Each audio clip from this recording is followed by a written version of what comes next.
Well, a very, very happy Thursday evening to everyone, and welcome to the John Kentera Show on YouTube, Facebook, and X. Great to have you. We got a Padre off day. We got a lot to discuss tonight. Big weekend coming up for the boys over in Arizona at Chase Field against the Arizona Diamondbacks. We're going to have a guest join us here shortly, Brad Cesmat. We're also going to get into what happened to the Padres in the rubber game. I thought there were three critical decisions made in that ball game, two by players, one by the manager. We'll get into that. We're going to get to your questions and Coach's crew. We'll get to Coach's mailbag. We got a little of everything going on Thursday night. Very excited about having this Thursday night show. We did this 2 weeks ago, and you fans seem to really like it, so we're doing it again tonight. We'll be here with you for a full hour. And so get your questions ready to roll, and we'll get you set for a big weekend of baseball. Padres with the off day today. Once they tee it up tomorrow, they got 13 straight games. They had a stretch of 13, a day off, and then 13 more. We'll see how this pitching staff is able to hold up. Of course, they play this weekend in Arizona. Then they head into Dodger Stadium for the first of four on Monday night. And all four of those games at Dodger Stadium are going to be at 7:10. So get your questions ready to roll. We got a lot to cover tonight when we're talking Padre baseball.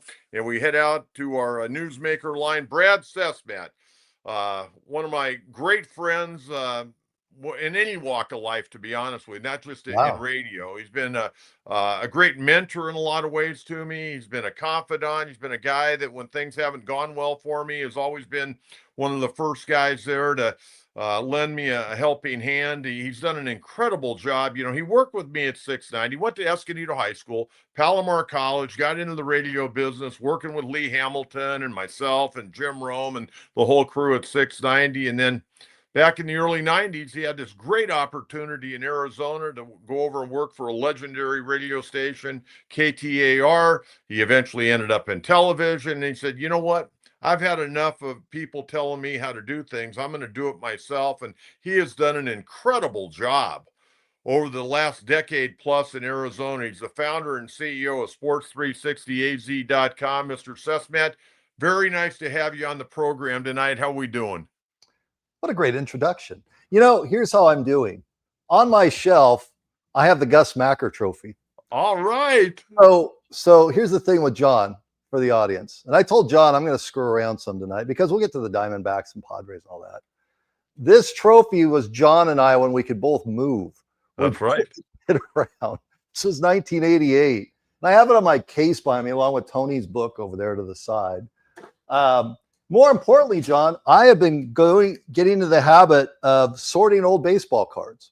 Oh, nice. Raleigh fingers. I got big Raleigh going. Let me think. I was going to send you some of these the other night. Like, you don't need help in the middle infield, right? You're good there. You don't need Raleigh. Roberto Alomar. No, you don't need him. Would this trade go down as one of the best or worst in Padre history? I think at the time, I think the Padres thought they got a hell of a player. The problem was they didn't know he had two bad knees coming off of AstroTurf, and the guy that you're holding right there ended up in the Baseball Hall of Fame. He couldn't hit in San Diego, but could hit on that turf in St. Louis. Well, there was that one, and then there's this dude. Now, without this dude in our lives, where are we? Well, I know this. I wouldn't have done Aztec basketball in the early 90s with you if it weren't for Tony not wanting to do it and then recommended me to do it. Yes. And Tony, I mean, and I got, please see if I can find some pitching help for you in here. Let's see. We've got. Yeah, we need pitching help right now. Is he having eligibility left? Big Mark Davis. Hey, won a Cy Young. How about that? That's it. Let's see. You don't need him. You don't need him. You don't need him. You don't need him. Best catcher ever in the Padres organization? Easily. Yeah. Fred Kendall's not going to debate you on it? No, I don't think Fred Kendall will argue. Terry Kennedy was awful good, but Benito, he was awful good behind the plate. Here's some pitching help for you. Big Juan Eichelberger. That's what you Juan Eichelberger. I saw his first major league game. It was against the Cincinnati Reds, and his first two warm-up pitches hit the screen at Qualcomm Stadium. And the first pitch he threw to Pete Rose leading off in the top of the first went over the top of Rose's head and hit the backstop. That's great. Okay, what about Big Ed Whitson? Ed Whitson, he had a pretty good career Yeah. with the Padres. 2 different times. He couldn't pitch for the Yankees, but he could pitch for the Padres. He pitched, let's see, his cards got him starting with the Pirates, John. Remember Right. that?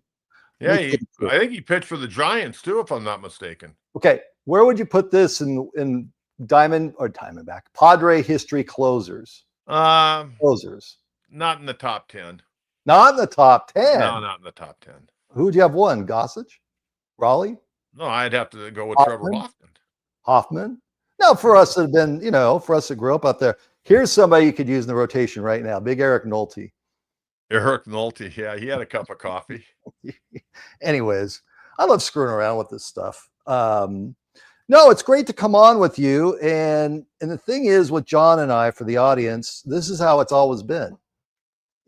John, if you were still stuck over in radio world, I mean, come on, you couldn't have fun. You can't have any personality really. You gotta just do that. And I started this in 2012. I think I met with you and Big John Maffey about it in 2013 in Carlsbad, and had the whole business proposal put together and decided to go do my own thing. Doesn't mean it's easy. For easy, everybody be doing it. But now, things were going here. They were going to phones.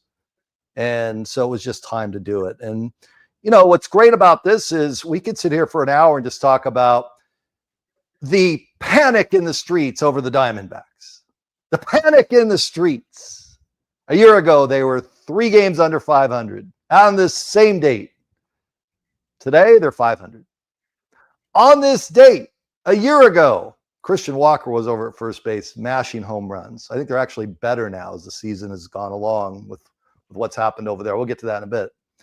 John, next week, after they get through with the Padres, actually later on this month, they have in order Colorado for 3, the White Sox for 3, the Marlins for 3. Wow. Okay, but they finished the season, the Phillies for 3, the Dodgers for 3, the Padres for 3 in San Diego. So our great late mutual friend, Pedro Gomez, used to tell me, Pedro would come on with me every week when I launched this. He said, you can't win the World Series in May or June, but you can certainly lose it. I agree. Meaning, like last year, it came down to the very last day of the season, if you remember, for the Diamondbacks. Missed it on the very last day of the season. And so while there is all this, should Torey Lovello be fired or not? And I look at it and say, the fact that I think they're at 33 errors now. The fact that their bullpen this season, I think I sent you the note last night, 24 leads that they've blown. 24, John. They lost Jordan Montgomery at the start of the year. People forget about Jordan Montgomery. They're just like, oh, yeah, Corbin Burns. Well, there's $30 million with Corbin Burns, who's pitching really well. And he goes down. And then there's Jordan Montgomery with $22.5 million, and he goes down. And Eduardo Rodriguez, who they're paying $26 million to, hasn't really been very good at all. And he's been up and down. Their best pitcher has been Merrill Kelly. Zach Gallen, their opening day starters, not been good at all. And here's the other side of it with the Diamondbacks, that, yeah, they're behind the Padres and the Dodgers, and the Giants are probably, I don't know if you agree with me on this or not, one of the, if not the biggest surprise in the National League this year. Oh, I agree 100%. Okay. The Diamondbacks are, without question, the biggest failure so far.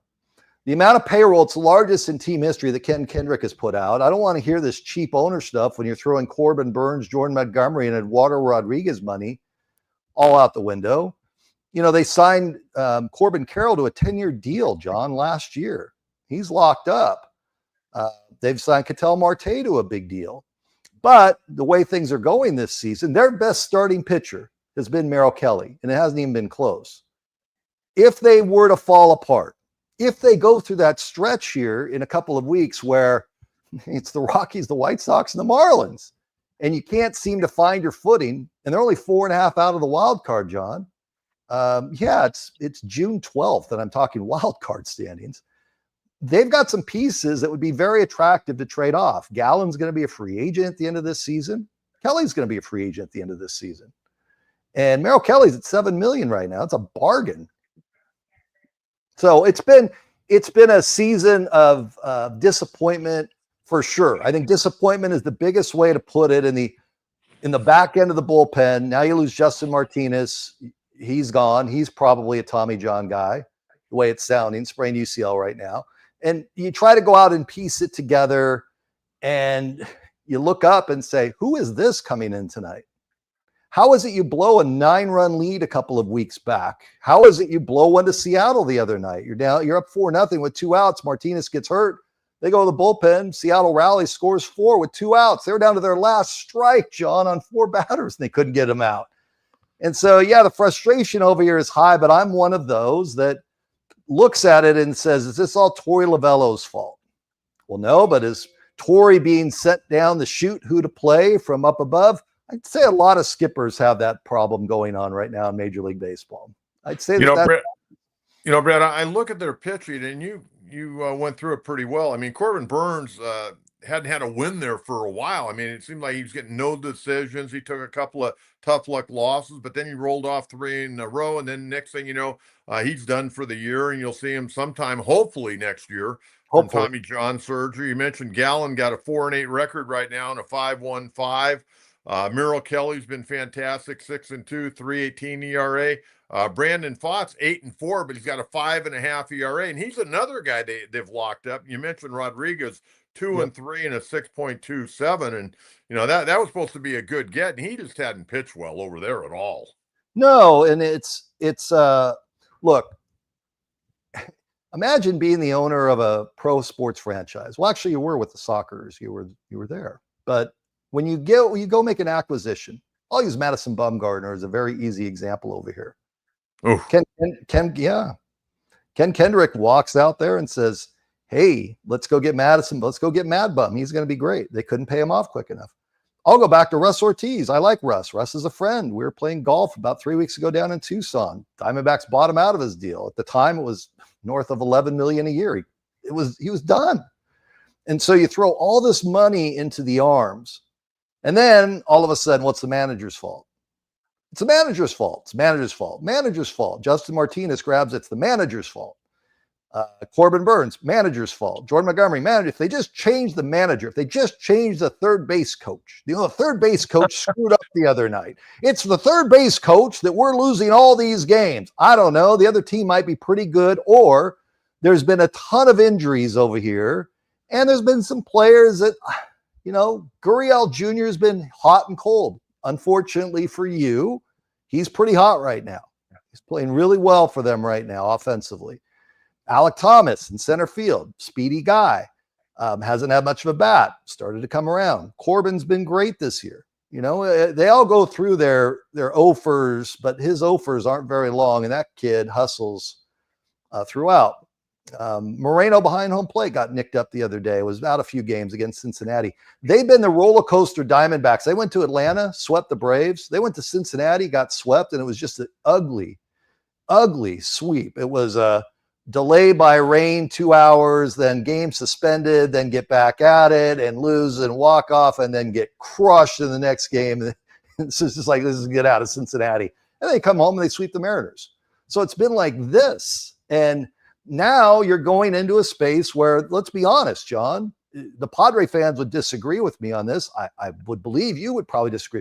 You're chasing the Dodgers. It's not the Dodgers are chasing you.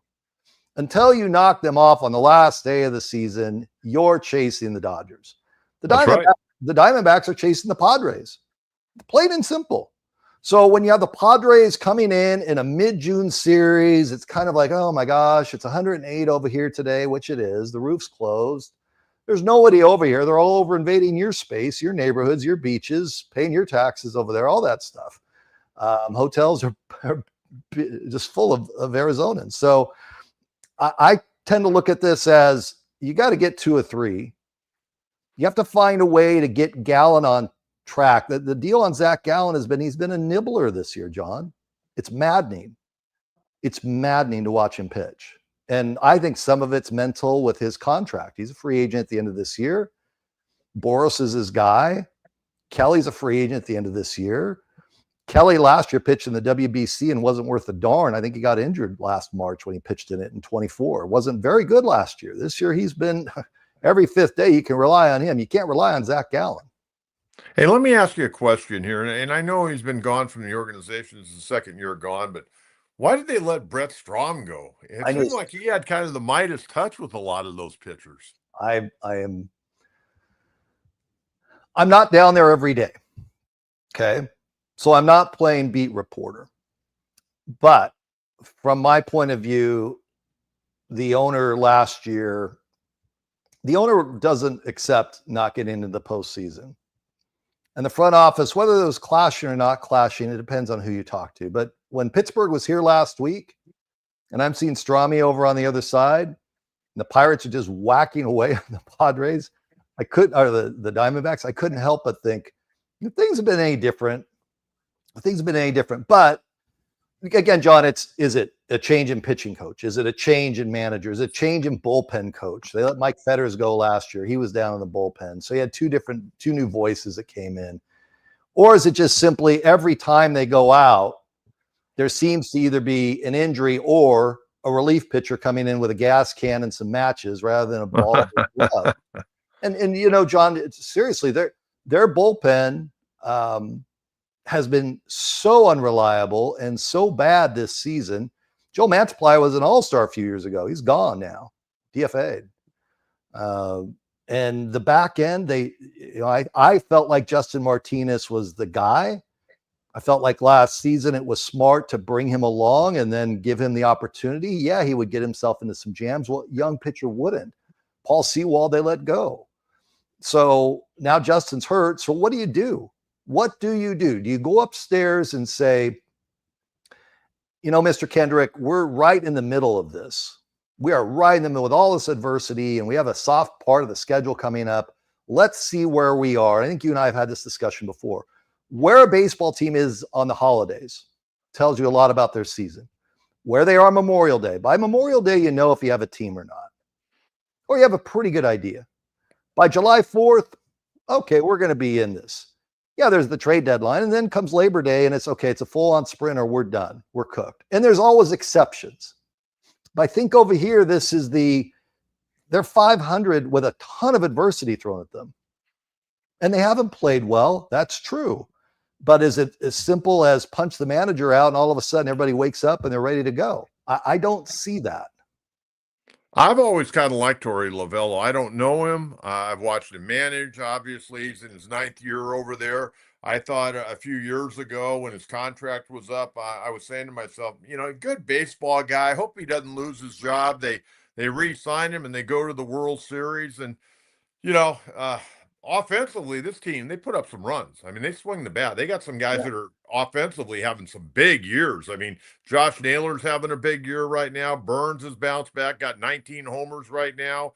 Ketel Marte, I know he was hurt there, but his average is going well. I mean, they got a lot of guys. Eugenio Suarez doesn't hit for much of an average, but, got already 3 grand slams. The team's got 8 grand slams on the year. I mean, they put some runs on the board, and I think Torey Lovello is fine. He just doesn't, like you described, he just doesn't have arms. He doesn't have arms, and I think defensively, I alluded to it a little bit earlier, they haven't been as crisp. They haven't been as crisp, John, in all facets. Like Torey talks about Diamondback baseball, and we're going to be fine, and we're going to get out of this, and fans don't like to hear that. I like the steady Eddie approach.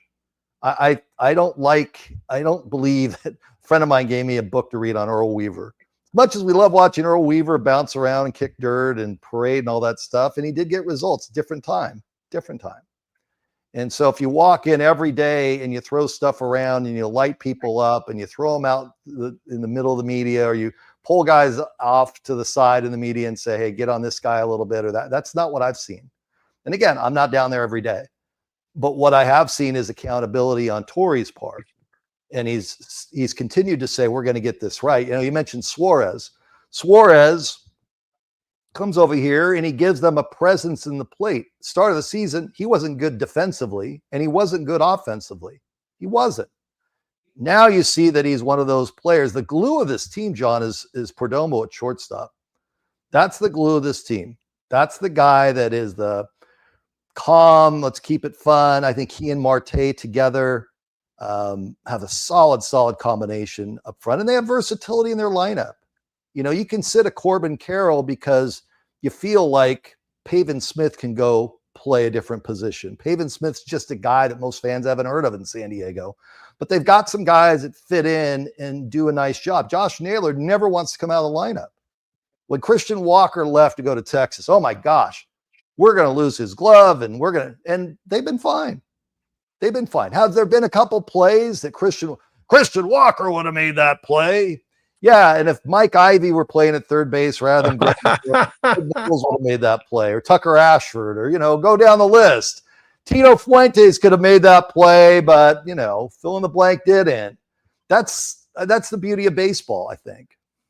You mentioned Josh Naylor. I always liked him when he was here in San Diego. He seemed to be a good guy. He really got on track with the Guardians. I was surprised they wanted to move him, but he's hitting 302. Big, strong guy, 8 homers, 45 RBIs. And the thing that amazes me, how the hell has he stolen 9 bases? Yeah, that's right. Ready, set, run. No, I if you were to look at where the front office has gone in, I'll just give a name at you. Not everybody's a Tommy Pham guy. I get it. But a couple of years ago when they went to the postseason, he was part of it, wasn't he? Yeah, big part of it. So you always hear about he's this, he's that, he's this, he's that. If you don't have a group of choir boys, if you do have a group of choir boys, like I'll give the 2001 Diamondbacks, I'm the closest to that, to give you the example. The team wins the World Series. Kurt Schilling, Randy Johnson, Todd Stottlemyre was the red ass guy of the red ass every single day. And he just wanted to compete, wanted to pitch. Randy, big teddy bear, but on the to me, it was every 5th day. Oh, don't go talk to Randy. It's pitching day. Well, I'm fine with that. He actually struck out 20 tonight, so I'm okay not talking to Randy. And so, Brad, let me stop you right there. Yeah. He's a really good guy. You've really developed a great relationship with him over the years, haven't you? Yes. Thank you. I like Randy a lot. I remember, so in 99, Jerry Colangelo, the owner of the Diamondbacks, calls me and says, I want you to do 80 games. Brenneman and Brenly are getting called up to Fox. We're going to put you over on radio. Your travel buddy is going to be Joe Garagiola Sr. You met Joe, and so I'm traveling around the country with Joe Garagiola Sr. And we're in Cincinnati, and I'm flying ahead to St. Louis. And at the airport terminal is Randy. And we talked a little bit. He asked me one time, hey, why don't you ever ask me to be on your show? I said, because I just kind of find my space. I'll get you on when it's right. So we're sitting in this airport in Cincinnati, and the fog rolls in. Flight's delayed. These kids recognize him. He goes over and buys candy for all the kids. We sit there and we start having a conversation. The conversation gets very deep about his dad. If you've read about Randy and his father and all that. And it was one of those moments that, John, when you're around a team, you can just bond with somebody. Right. And then you see Randy in his post career. I'm more excited to see guys in their post playing careers because the window is so limited. And if all you are is a ball player, it's a great compliment to have. But if I run into said player, Todd Stottlemyre is doing financial investing and doing really well at it. Finley's over in San Diego last time I checked. You probably see Steve on occasion. David DeLucci's doing SEC Network as an analyst. He was a great part of the Diamondbacks back then. I like seeing those guys. Randy's into photography. Randy just published another book on photography. It's been at the Phoenix Art Museum. That's amazing. Yeah, and so it's like Griffey Jr. You've seen Griffey Jr. with the hat backwards at NFL games snapping. That's Randy. Randy goes, he's been at Cardinals. He's been at other things. He's got all of his gear, and he goes out there, and he just is looking for the perfect shot. And I think that when you see greatness, and we've seen greatness, we saw it with Tony, right? And we would see Tony every day. We saw greatness with Dan Fouts. We saw greatness with John Jefferson. We saw greatness with fill in the blanks. We saw greatness with the Duck, Marshall Falk. Go down the list. When you get around greatness, I think in our industry, we don't take the time to admire and understand just how fortunate we are to cover that person, that player. Doesn't matter if it's pro, college, or high school. And so when you see a guy like Randy Johnson, or, digging through these old baseball cards, and I come across Craig Lefferts. Yeah, I remember Craig. That a guy like Randy, and you probably have some too. I saw Dave Winfield at an event a couple years ago. I got invited to a birthday party, and we sat, and it's David Mark Winfield. When I'm growing up, Dave Mark Winfield is this huge dude. Well, now I'm sitting with him at this party, and he's just hanging out, and he's not the biggest dude, one of the nicest people. But did I appreciate it at the time, or was it just, okay, how many hits did he have tonight? How many goals did she score? How many this or how many that, versus do you get to know the person?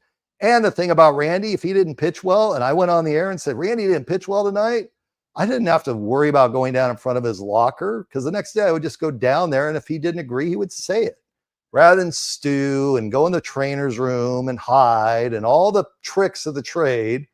Oh, they wrote something bad about me. I don't want to face it. Oh, he talked bad about me. I'm sorry he went 0 for 5.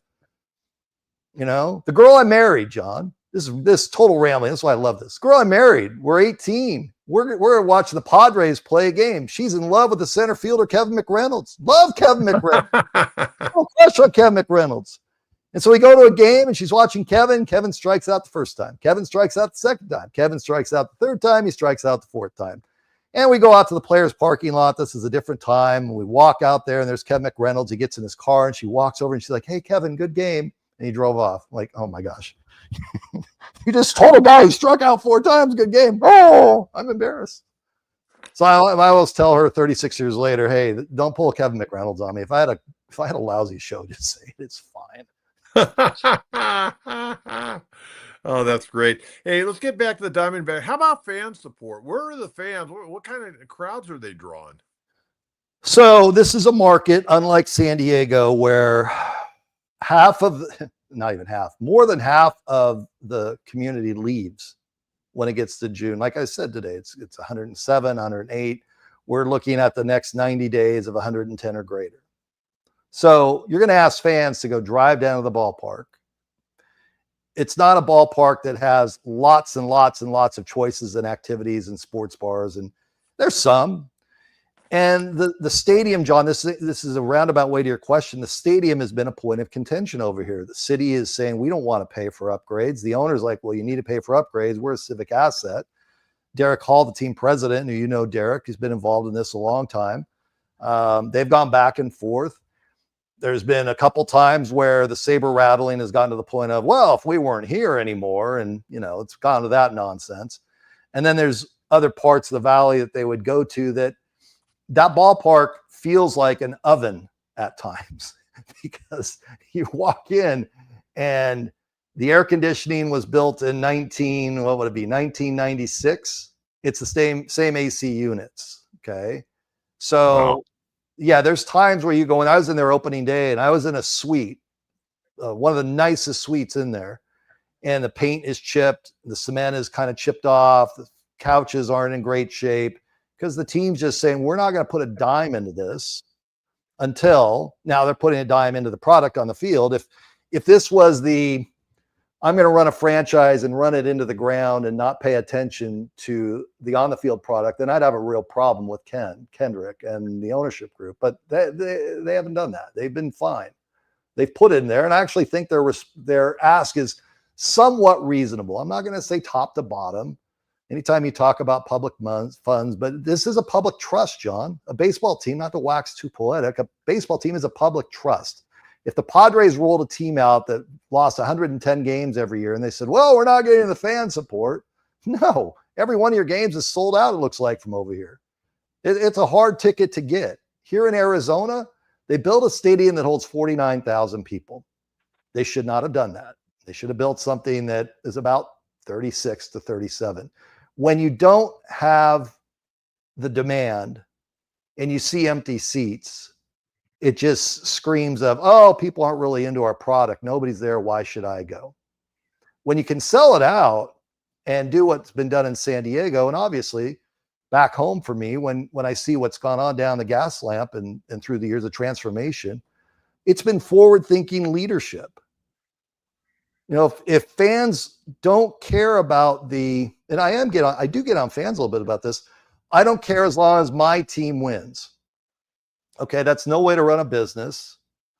And you have to have things like, can you get into park? Do you have nice jerseys to wear? The City Connect's cool. Are they too expensive? Probably. My wife wants one. Well, they're going to change after this year. They're going to have new City Connects next year. Of course they are. Every year they're going to have new City Connects. And then they're going to unveil a hat. And then they're going to unveil a scarf. And then they're going to have beach towel night. Remember beach towel night back in the day? Absolutely. The Sky Show and beach towel night. I still may have one of those rags around here 35 years later. So it's having ownership, like in your space. I think you and I have talked a little bit about what happened in change of ownership last year. And in the off season, some of the negative that came out. You always have to hold your breath with these sports owners. You know, the first sports owner I got to cover just made my life complete in sports was a guy named Donald T. Sterling. Very first owner I got to cover. So I started at the bottom. I mean, the absolute worst. Hey, Paul Silas, can I talk to you? I have to fold towels. I have to start the laundry. Hang on. The coach is doing the laundry for the Clippers? And that happened. So unbelievable. So I think when you're talking about fan support, it's a weird market. Schools over here year round. Okay. Like in San Diego, schools get out this week, right? Some of them have already been out a couple of weeks, but yeah, right around this time. Yeah, around mid-June, and some in early June. We've been out since mid-May. We go back to school over here in the third week in July, really early. Wow. So John, try to work this out with a baseball team for your fan base. So wait, we're gone. They're gone. Everybody gets out of here at the end of May, Memorial Day, and they're gone 4th of July because it's too dang hot. But they have to come back here because the kids all have to get back into school by the third week in July. How's the baseball team doing? And oh, by the way, the NFL season is starting over here. And then you have the college football team over here that's doing very well now.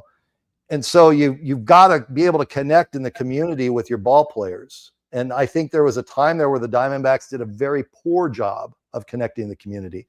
Yeah, they'd open a field. They'd put a former player's name on it.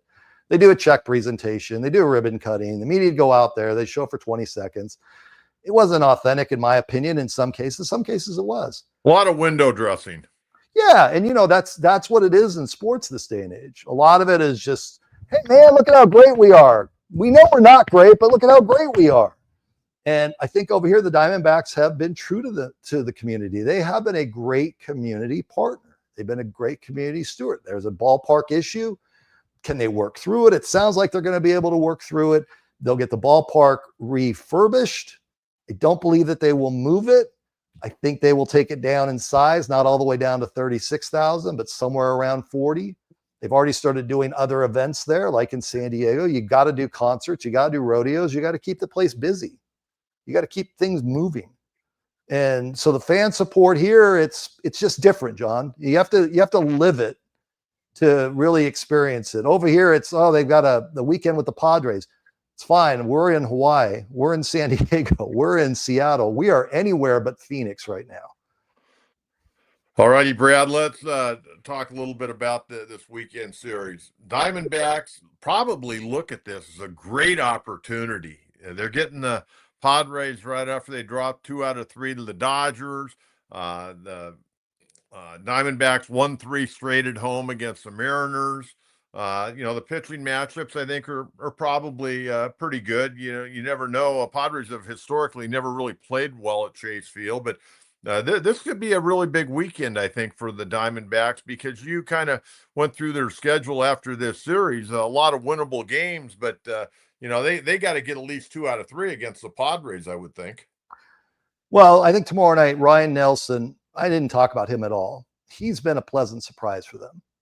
Back in spring training, and we were just doing our jobs. Media was just doing their jobs and asking Torrey, how are you going to fit all these arms in? You've got 6 starters and this and that. And, before you know it, Jordan Montgomery goes down.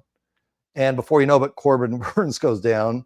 Ryan Nelson had a couple of spot starts.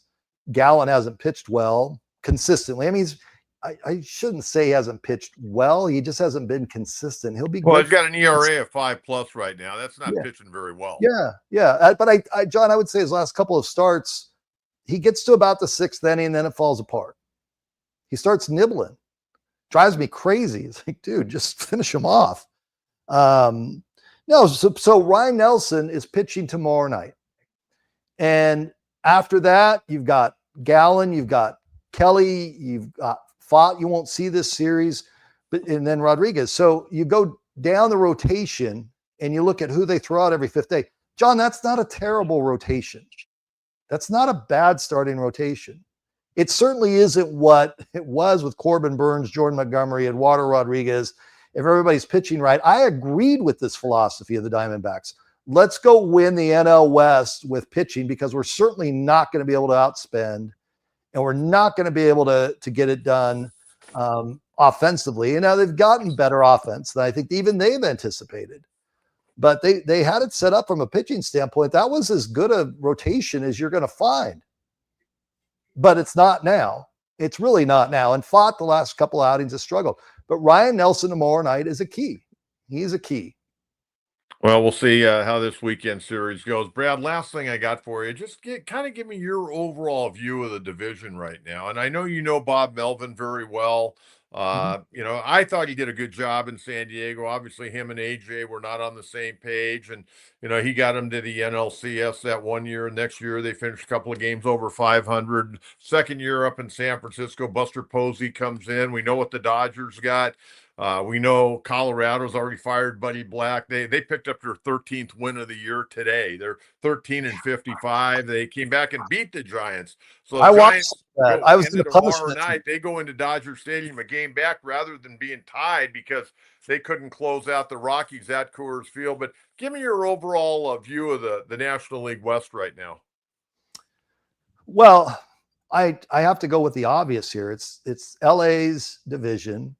They usually sleepwalk, slumber, go through their deal. And around the 4th of July, that's how it's been with the Diamondbacks. Around the 4th of July, Arizona usually goes into LA and gets their heads kicked in, like really gets their heads kicked in.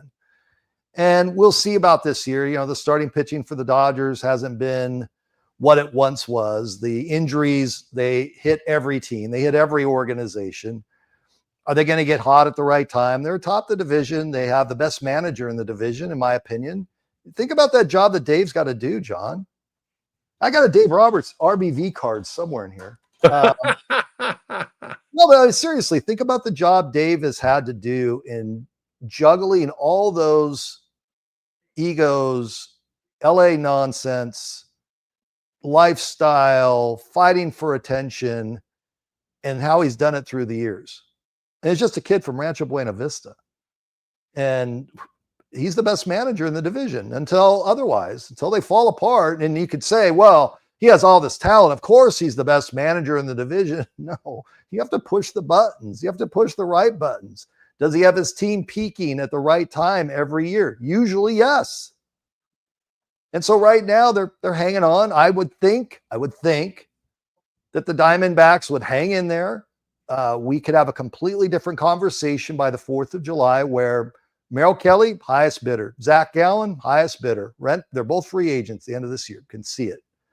Eugenio Suarez, same deal. Ketel Marte, big number. You could go through a lot of people on this roster. You're not going to touch Gabby Moreno. You're not going to touch Corbin Carroll. You could touch Josh Naylor. There's teams in a race that could use Josh Naylor for sure, John. I don't see anybody down in the bullpen outside of Shelby Miller. Shelby Miller was an uninvited roster in spring training, just at like the last minute. Hey, come on in. And he's been their best guy down there this year. He's just about out of baseball. Yeah, he's been a total reclamation project. And so they've got some assets that a team like, let's just say San Diego, you're in the midst of a race, you need an arm, there's some arms over here.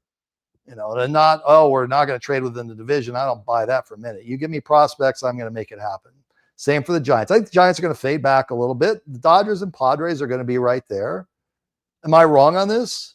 No, I think you're right, but I will tell you this. I think the Giants right now may have the best pitching in the division because their guys are healthy. Yeah, their guys are healthy. And Robbie Rage is pitching at a different level than a lot of guys. He was the guy that was done over here. And Logan Webb, tomorrow night at Dodger Stadium, you got Logan Webb going against Yoshinobu Yamamoto. That's going to be a must-see tomorrow night. Yeah. So it's fun to be in this division. It's fun to see good baseball. Even, in Colorado's case, you got to start cheering for them. I love today. I saw the highlight. I actually had it on, and I said to myself, Self, you're watching the Rockies. What are you doing? But they walk it off and they go crazy. The players all go crazy and they're throwing their water bottles and they're doing everything. And yeah, you've avoided the worst start in the history of baseball. That is awesome. Good for you. And, I got to give the Colorado fans, you've been to Coors Field. Coors Field's a really, I think, underappreciated ballpark. I think it's a great ballpark to watch a ball game. And the fans, they keep coming. My son lives up there, my oldest son. And I took him and his wife last year to a Diamondbacks Rockies game. And we sat, 20 rows up, and team stinks. Doesn't matter. Place was packed. Everybody's out. They support their Rockies in a big way. You can't say that about every Major League Baseball city or every sports city. There's some cities where the team stinks. We're not going to go. There's some towns where it doesn't matter if the team's terrible or not. We're going to show up. Arizona is not one of those teams where fans will show up no matter what. There's a handful of fans, but this is not a place where they've got a built-in 25 to 30,000 every game. Bradley, I'll let you go. Thanks so much for the time tonight, and we'll catch up again real soon, and I'm sure you'll be taking in the ball games a little bit this weekend. Do you like this one of Tony? Yeah, it's got a nice little smile to it, looking back at the catcher. You like that one? Let me think. I'll get you out of here. I know it's your show. I'm just kind of having fun with you. That's a good one. That's a good one. Bad one.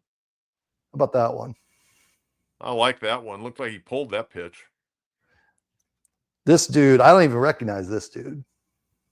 It's a good one. It's a good one. Yeah, that's an early card. That's right off the campus of San Diego State. No, he'd have to have the afro that couldn't fit under the hat. A good point. My color analyst in basketball that led to John Kentera, it was Tony Gwynn saying, that's J.R. Ryder over there, Brad, but I can't do this anymore. Okay. Hey, have a great night. Thanks for the time, and always appreciate it.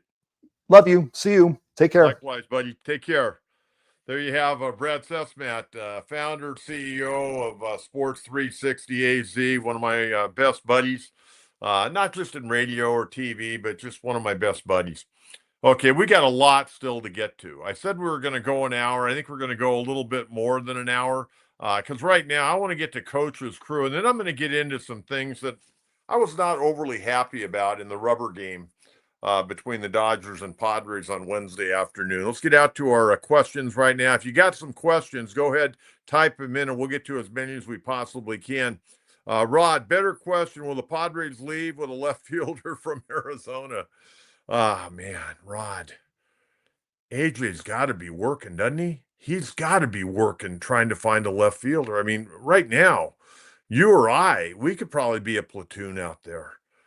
Jason Hayward is going to start a rehab assignment tomorrow night, Friday night for El Paso.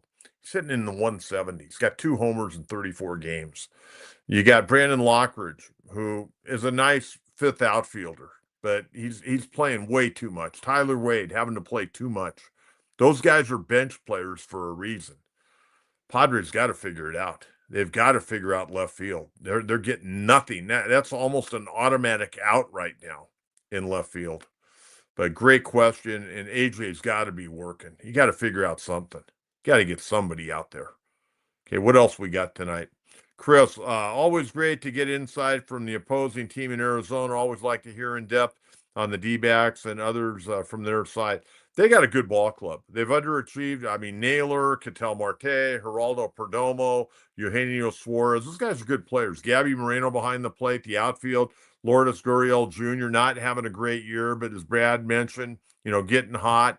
Alec Thomas can play center field with anybody in the game, really. And then you got Corbin Burns is having a great year. I mean, the pitching's been the big problem. I mean, they've hit 8 grand slams, their offense. They've got 8 grand slams. Eugenio Suarez hit his third of the year yesterday. In fact, Suarez, I wrote down the notes. I mean, this guy, he doesn't hit for much of an average, but you talk about a guy that's doing damage. He's got right now, Eugenio Suarez got 19 dingers and 52 RBIs. I mean, that's driving in a lot of stakes right there. Chris, thank you very much. I appreciate and I love the picture. I'm a big dog guy. I'm a huge dog guy. My wife goes, man, you're nicer to dogs than you are people sometimes. I go, well, maybe dogs deserve it a little bit better than some people. Just kidding. But that's a great picture. Matthew, thank you very much. I appreciate it. That's very kind of you, giving us a super on a Thursday night. Hey, Coach, my dad was a diehard Pirates fan from the 70s. Any great Pirate stories or stories from that era? Well, I can tell you, for whatever reason, a guy that grew up in Solana Beach, California, the Angels were my first big league team because the Padres didn't come into existence until 1969. And then, I was at the very first Padre game, April 8th, 1969, 2-1 Padre victory over Houston. But I was rooted for the Pirates. I don't know if it's their uniforms, but I loved Willie Stargell. Later on, I loved Dave Parker, and I'm so glad Parker's going into the Hall of Fame. Manny Sanguillen. One summer when I was in college, I wore number 35, and that was a tribute to Manny Sanguillen. I love Manny Sanguillen. But the Pirates, when I was a kid and I would go down to watch them play the Padres, you always had to get there early. And as soon as the gates would open, man, you would run to your seat because you wanted to watch the Pirates take batting practice. Bob Skinner, who still lives in San Diego, for a number of years, he was the Pirates hitting coach. And man, they had dudes that could flat out hit. I mean, it didn't matter who they were, whether it was their leadoff hitter Dave Cash or Stargell or Bob Robertson or Bill Robinson, who later came and was a big pinch hitter. Richie Zisk was a great hitter. Ed Ott, their veteran catcher, who just passed away a year or so ago. I mean, the Pirates were a great team to watch, and they had guys that could pitch too. I mean, John Candelaria, Don Robinson. They had some great players. A big Pirates guy.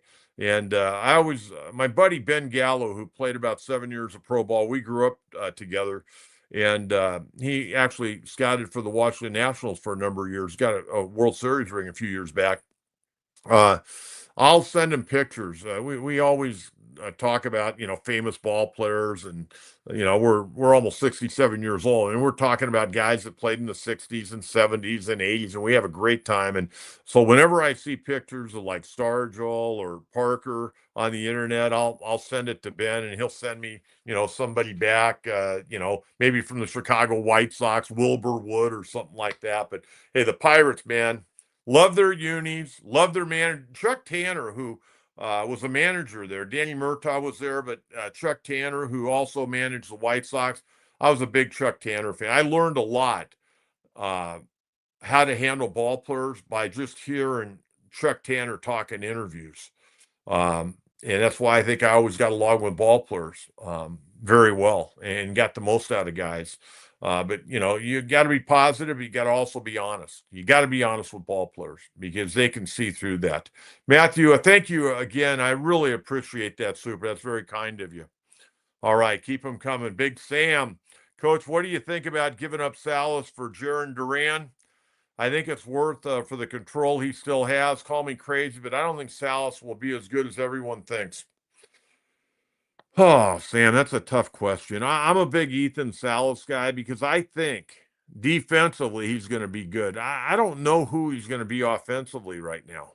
He's got back problems. He just turned 19 years of age.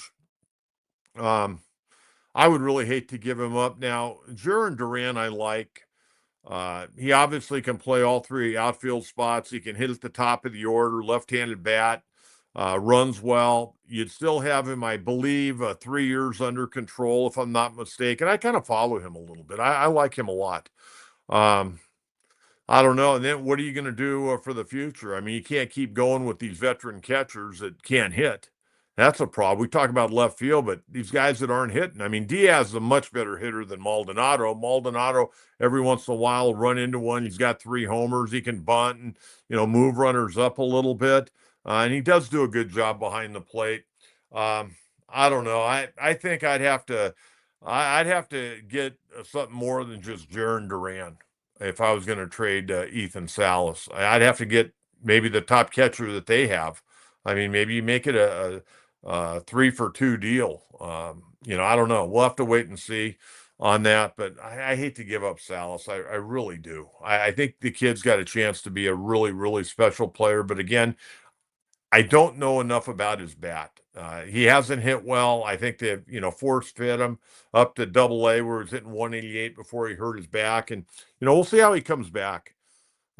He can't be traded unless he gets healthy, and they're saying late June, early July. But man, it's been crickets talking about Ethan Salas. Nobody said word one, and the guys that cover the ball club on a daily basis, I haven't heard any of their questions to where they've asked anybody, and they haven't talked to AJ in a while, I don't think. And Mike Schilt doesn't say too much, but I very much appreciate that, Sam, and we'll keep our eye on that. Matthew, thank you very much. Appreciate that. Nice super there. Can you explain how you scout and grade players? Well, you scout them on a 20 to 80 scale or 2 to 8 scale, where 5 is average. Uh, a 6, you get to a 6, you're a high draft pick, and then like if you got an 8 arm, you got as good arm as you could have. So you're evaluating guys on their arm. You're evaluating them on their speed. If a guy's got a 5, he's an average runner. And I think nowadays, first base, getting to first base, a right-hand hitter, they still look at it about 4.3, about 4.2 for left-hand hitters. I think it's right in that area. I don't think that's changed. A lot of other things have changed when you're evaluating pitchers, but 5 is average. And then when you start getting a 6th grade on a player, he's pretty damn good. And you take those 5 grades, that are run, hit with power, throw, and then fielding, and you add them up.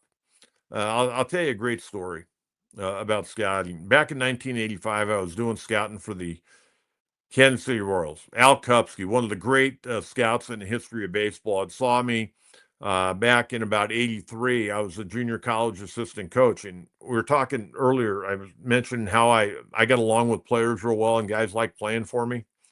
And Al had kind of noticed that players responded to me the way I coached. And Al had been in the game a long time. And he was a big shot with Kansas City. And later, when John Sherholz left Kansas City, he took Al with him. Al, at that time, was in his mid to late 70s and scouted till he was in his 80s till he passed away. And I put a really high grade in on Mark Grace at San Diego State. And as great a scout as Al Kupski was, until the day that last time I saw him was at a game at Palomar College. He goes, John, I still don't know what you saw in Mark Grace. And I always told him, I go, Al, I saw Mark Grace for 2 years when I was coaching against him when he played at Saddleback College. And then I watched him at San Diego State in 85. The guy could scoop the ball, play great first base. I thought he could have been, when he was at San Diego State or even at Saddleback, he could have been a late inning replacement defensively. Great defensive player. And I probably was a little light on Mark's grade. I thought that he would hit between 270 and 285 in the big leagues with probably 12 to 15 homers a year. He hit for a little bit higher average. That number with homers right around pretty much his average, I would say. And he went on and had an illustrious career. And Al used to just shake his head, man. I don't know what you saw in that guy, but Al, you know what? Mark Grace had more hits in the 90s than any player. And there were only 3 guys in San Diego that really liked him that were scouting. Bob Warner, the old coach at Hoover, who was scouting for the Padres, a gentleman by the name of George Kachigan. And George lives over in Coronado, retired Navy, great man. He was the one that got credit for drafting Mark Grace, like in the 22nd round. And Gracie didn't sign originally. Actually went to Alaska that summer, played a little center field, showed some versatility, and then the Cubs ended up signing him. He went on and had a great career with the Cubs and the Arizona Diamondbacks. But yeah, it's a 20 to 80 grade or 2 to 8. And 5 is pretty much average. And then as you get to 6, 7, 8, you're talking about upper echelon ball players. So hopefully, Matthew, that helps you a little bit. Okay, what else we got here? Matthew, again, do you think King's unorthodox delivery and mechanics contribute to his injury? I will say this, it's a possibility. I thought a lot about Michael King today. And it's really weird that nobody's really saying anything. Schilt talks on the periphery about a lot of things. He doesn't. They're saying they don't. They know what's wrong. They know what's wrong. They're not fooling us. Um, a pinched nerve doesn't take forever to heal. It's basically a nerve or in muscles, and you release it, and it's fatigued for a while. But he's not even throwing, from what we heard. So I don't know, but I will tell you, throwing across your body, it normally shortens your career a little bit, and especially with the velocity that Michael King throws. I'm not saying he's not going to come back. It's going to take him a little bit longer to get healthy, but they're not really saying exactly what's wrong, and that concerns me a little bit. But Matthew, thank you very much. Very much appreciate that. Okay, what else we got? Any other questions? Okay, I want to get to some points about the game yesterday. Um, I'm a purist when it comes to baseball, and I realize the game has changed, and I get that. I'm okay in certain situations, guys swinging 3-0 or swinging at the first pitch, but you got to know the situation. And I want to go back to yesterday when Ben Kasperius walked Martin Maldonado, who is going to have to lose 20 pounds to hit his weight. And so you've got the bases loaded and 2 outs. Maldonado walks. Padres take a 1-0 lead. Fernando comes up, who's not swinging the bat very well, and swings at the very first pitch after Kasperius had walked 2 batters in a row, including Maldonado, to walk in a run. And he swings at a sweeper and flies out to right field. I mean, know the situation. And not only that, Fernando is a leadoff hitter. He's supposed to be a type of guy that can work a count. And, my philosophy, and I've gotten it from a lot of hitting coaches over the years, make that guy work. And if you can't hit with 1 strike on you, you're not much of a hitter. I mean, you got the bases loaded there. Make this guy work. I mean, you get a good fastball and drive it somewhere. Who knows? You're going to score 2, maybe 3 runs. You may hit a 3-run double. But he swings at the very, very first pitch on a sweeper, a breaking ball, and hits it to right field. That's bad baseball. I'm sorry. That's bad baseball. And Fernando's my favorite player, but that's bad baseball in that situation. Make him work. You don't think he's out there going, man, I got to throw a strike here.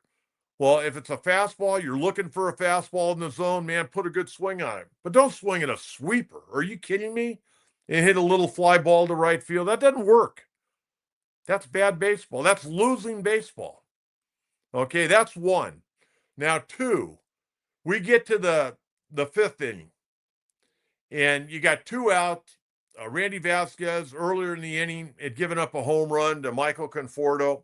I have no problem with that. Didn't walk a guy, is pitching well. Had only given up 2 hits in 4 2/3 innings, and here comes Mike Schilt.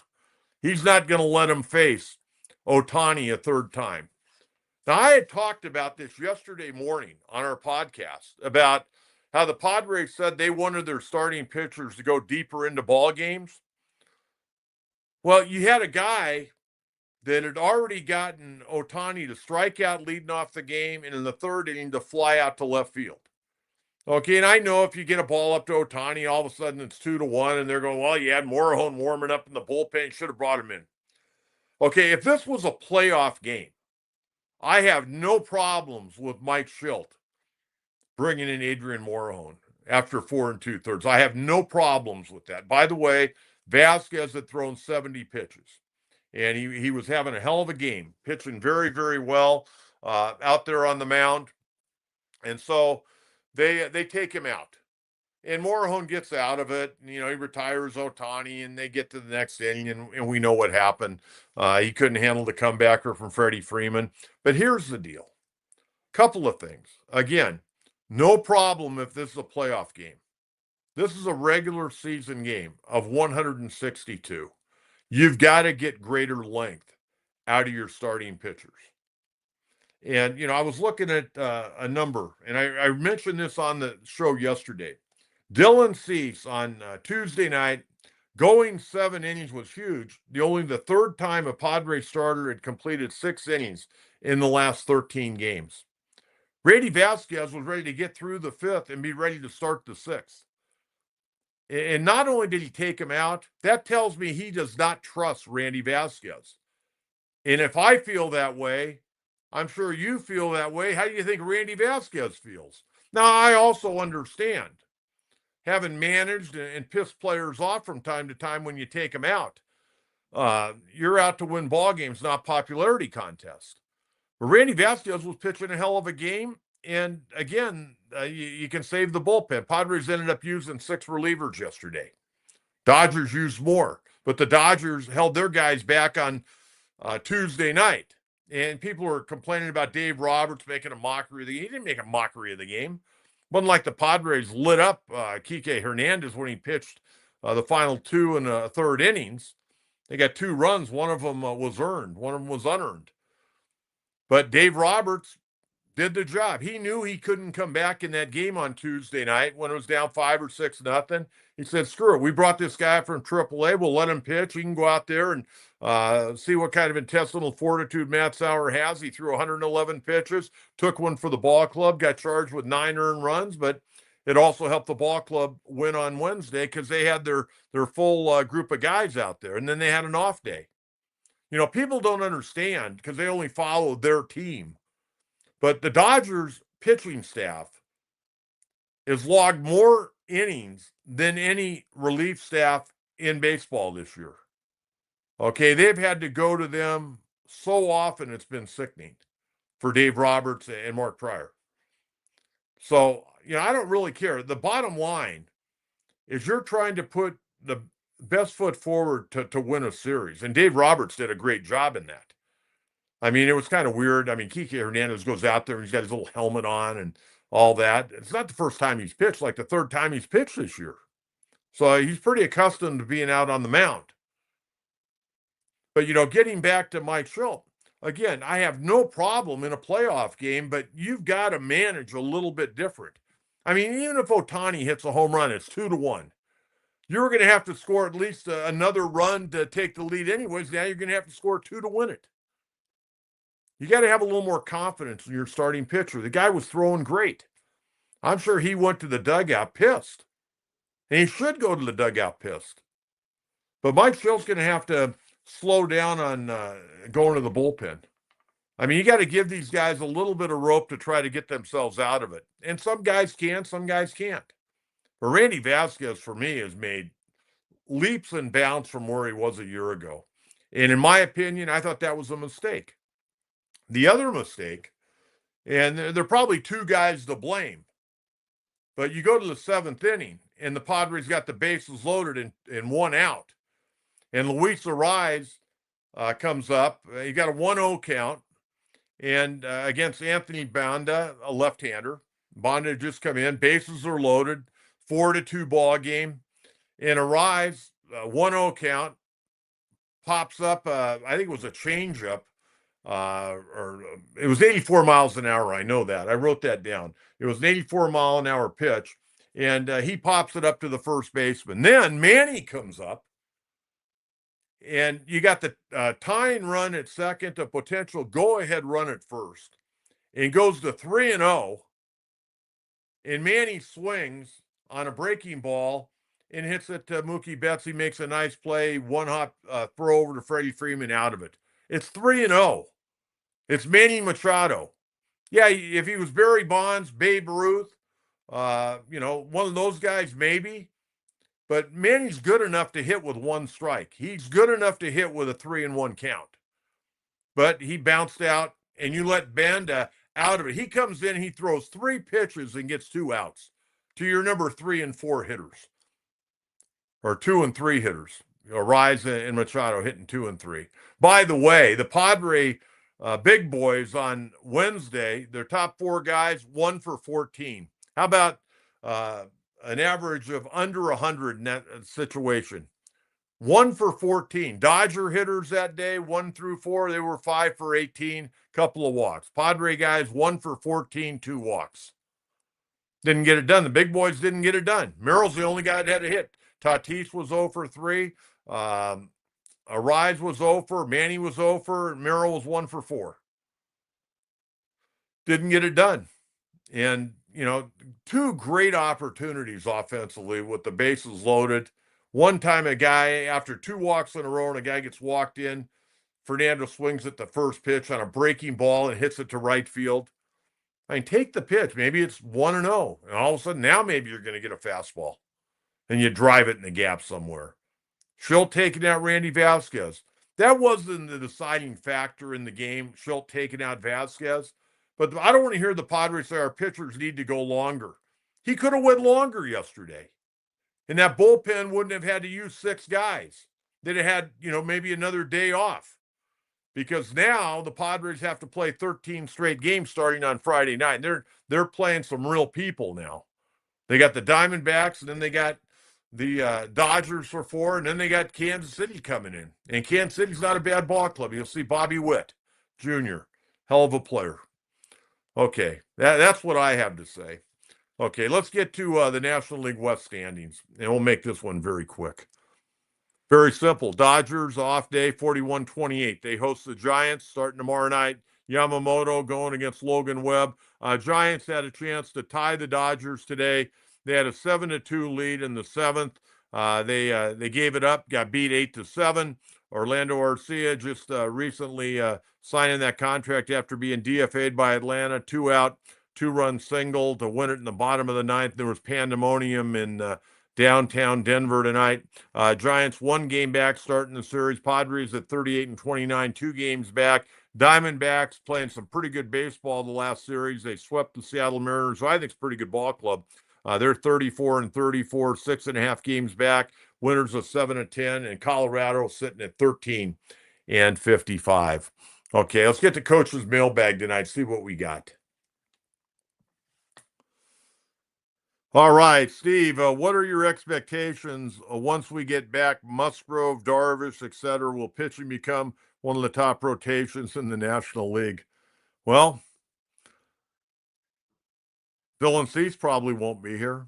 Not sure Michael King's going to be here. You got Kolek, you got Ryan Bergert, who I haven't seen enough. What I've seen, he's been pretty good, but we got a long ways to go. Pavetta's under contract, so Pavetta will be back. Joe's going to come back, and I don't think Joe's going to come and work out of the bullpen this year as much as he would like. I think next year it's going to take Joe a while. When you can, and he's a hard worker. We know all the ins and outs about Joe Musgrove. They're all positives, but he's like any human being. He is a human being. He's not a robot. And when he comes back, he's going to have to work on his command. I mean, his velocity will come back. I'm sure his breaking ball will come back. He'll get the good spin to it. But again, the thing that comes last after Tommy John surgery is command. And, spring training will be very important for Joe. And hopefully, before the end of the year, he can get up, throw some bullpens. I don't think we can ever expect him. I know he wants to, but I don't think we can expect him to pitch in any ball games this year. Maybe go down and throw, down in Arizona a little bit, some hitters during the winter. But at the end of the day, it'll be a work in progress. As far as Darvish, I don't know what's going on with him. I mean, they've got him under contract for 2028. I just don't know if he's going to make it to that finish line. I just don't know where they're at with him. And it sounds like, listening to Mike Schilt yesterday talk, it sounds like Darvish is going to go to Arizona. He's kind of on his own program. He's pretty much telling the Padres what he's going to do, when he's going to do it. And I know there's medical people involved, but he's 39 years of age. The guy's thrown so many big league innings, both here and in Japan. You got to trust him a little bit. So I'm not sure what the rotation is going to look like. You got Kyle Hart, who you signed. I don't know if we're going to see him back. I got to believe we'll see him back here at some point in time. I'm going to have to take a look at his numbers over the weekend and see how he's been pitching since he got back over to El Paso. But, King and Cease probably not going to be here. And if the Padres were ever to fall out of the race, which I don't think will happen, if they fell out of the race, then I'd start working on moving these guys because you're going to get nothing in return if they walk away as free agents. Now, remember, King signed a deal, but it's a mutual deal for about $15 million. And the way he's pitched, when he's pitched, he's going to be able to get a far bigger contract than that. And it'll be a long-term contract. So, Steve, thank you very much. I appreciate that. Okay, what else we got here? Big Pete Stewart, good man right there. With the bottom of our lineup not performing, we can't afford a defensive catcher. Pete, I can't argue with you. I mean, I'll be the first one to raise my hand. You got to get better, but man, look around baseball. What I would ask you to do is do a little due diligence on this and see who you can find. And, maybe I can start banging the drum that they ought to go get that guy. But I just don't see a dearth of catching right now in Major League Baseball. Defensively, catchers aren't very good.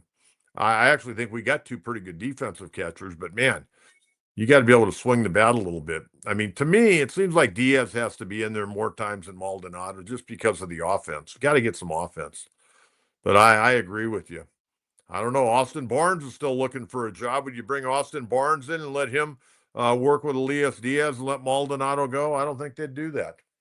I don't think Padres going to bring a former Dodger backup catcher in. Probably not. But thank you, Pete. Always good to hear from you, buddy. You're a good man. Appreciate that.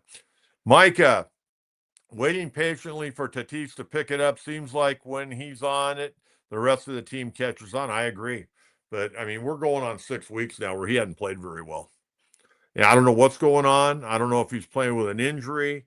I really don't know, but he's not even the same player right now. Now, defensively, he's still playing pretty well. Offensively, he looks totally lost. He's just another guy right now. I mean, his batting average is in the 250s, and he's only hit like one homer. And, oh, man, it seems like one homer in about the last month.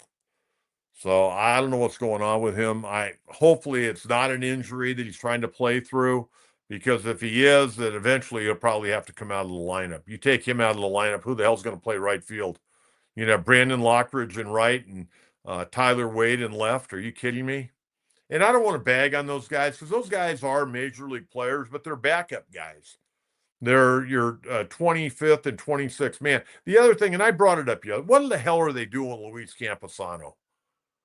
I mean, is our organization so weak that we got to carry Luis Camposano to where he can't even get into a game? I mean, the guy finally played the other night. They brought him in against Kike Hernandez. He hadn't played in like 9 games, and they put him in against a guy like you and me. He didn't get a hit, grounded out. He's 0 for 14 with 6 strikeouts and 6 walks. Not going to let him catch. Why is he up here? Why is Luis Camposano up here if you're not going to give the guy a chance to play, especially against left-handed pitching? I thought he was going to be the designated hitter. Gavin Sheets has slowed down against left-handers. I mean, give Camposano an opportunity. 0 for 14, you don't think that kid's fighting himself? Maybe Schultz doesn't like him. Maybe Schultz doesn't want him on the roster. But, man, he's put him in the cooler. Guy ain't getting his rear end up off the bench. It's amazing to me. But, yeah, Fernando's got to pick it up. And you know what? I'll be honest with you. They dropped 2 out of 3 in Arizona this weekend and go up to Dodger Stadium and drop 3 out of 4. And fans aren't going to be happy. Fans aren't going to be happy at all. But thank you, Mike. I appreciate that very much. All right, that's going to wrap it up. We went an hour and 15 minutes tonight. Thank you to Brad Cesmat. Great stuff. Jonathan, doing a great job spinning the controls for us tonight. Always does a great job. I would ask you once again, please subscribe. Please like. We're on Facebook, X, and, of course, YouTube. And make sure you turn on those notifications. And the other thing, when we do Coach's Mailbag, you write in your questions right now, and we'll get them up for the next show. So go ahead and do that if you didn't get in tonight.